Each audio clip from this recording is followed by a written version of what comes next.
Yan, habang sinusundo ko yung bunso namin. Yan, Nathan, how are you? Huh? Hi. Oh, your friend. How are you? Oh, Janasa. Here we go. How are you? Huh? Hey, Nathan. What's up? You okay? How is school? Nice. Good? You sure? Yeah. How about you, Janasa? Good. Oh, sigurado ah? You tired? Are you tired, baby? I wanna go now. Oh, you wanna go now? Why? You're hungry? Papa, I can move my feet and go. Okay, we gotta go home now, okay? Yeah, you gotta wait, okay? Come on today. Okay. Ayan. Ayan. Ayan. Pauwi na kami. Yan yung dalawa kong anak na makulit. What are you gonna say, Janasa? Hello, Hello to everyone.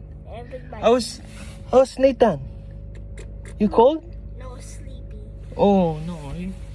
You don't have to sleep, baby. Too early. Okay? Me too. We're gonna... Huh? You have to say something, no? You have to say something. I will post it on YouTube. So that your relatives, your auntie and tito can see you. Hello. Yeah? Hello, everybody. Yan, paalis na kami. At maya-maya, papasok na naman ako. Mga ilang minuto. Lemonto. Idadrop ko muna to sa bahay. O yan. Ngayon, papunta na naman ako sa trabaho.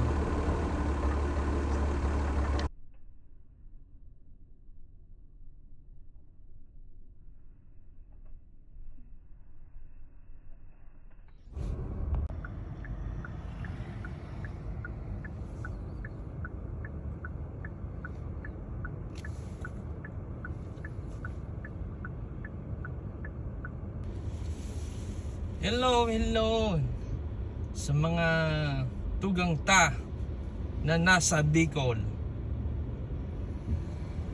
Kumusta ka mo? Pasiring na ako sa may trabaho ko. Bako man narayo ang papasiring naman sa may trabaho ko. Mga 15 minutes lang ang biyahe. Pagkatapos na makuha ko yung mga bata, yun, iniuli ko muna sa araw. Tapos pakauli, mapasiring na naman sa trabaho. Mga pirang oras lang na paturo, lampaw ka agad. Lampaw ka agad sa trabaho. Pero okay lang yan. Ganun talagang buhay.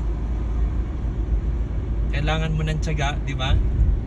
Para makamit natin kung anong gusto natin sa buhay natin. Kung anong mga pangarap natin na gusto natin makamit, di ba? Ngunyan, medyo malipot ngayon yan digdi, oh. Kaya naka-jacket naman ako. Mga sarong Domingo, puro snowbag ang piguuran digdi, oh. Kaya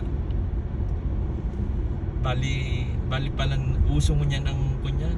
Uso ang stomach flu. In 300 meters, traffic light camera ahead. Kaya kayo po na kaunting ingat. Kasi karamihan mga bata yung naapektuhan, nahawaan. So pero araw pamangkaan, dapat ang kumaon ki mga healthy foods, right? Medyo kaunting tiyaga lang, easy. Diba? Makakamit din natin yan. Orgulyo! Okay.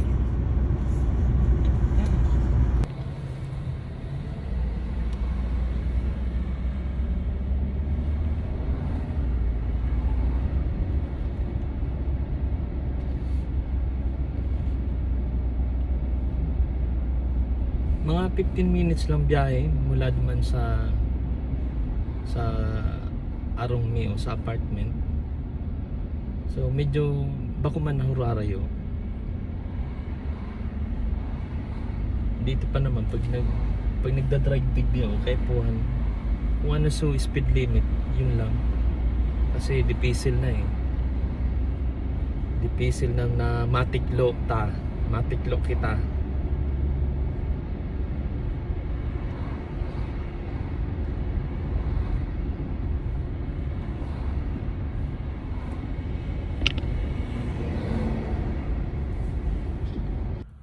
Yan, uni na ako sa trabaho ko. Araniwan lang.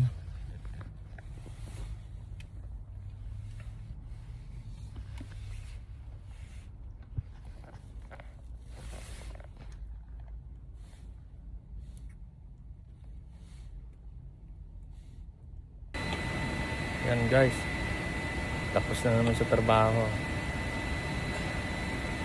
10 oras na trabaho. Maya pauwi na. Medyo pitik-pitik lang. Thank you. Eto na ako. Nakauli na. Nakapark na. Mag-alas 4 na dito. Maya matutulog na naman. Same routine. Salamat sa pagpanood ninyong lahat. Salamat po.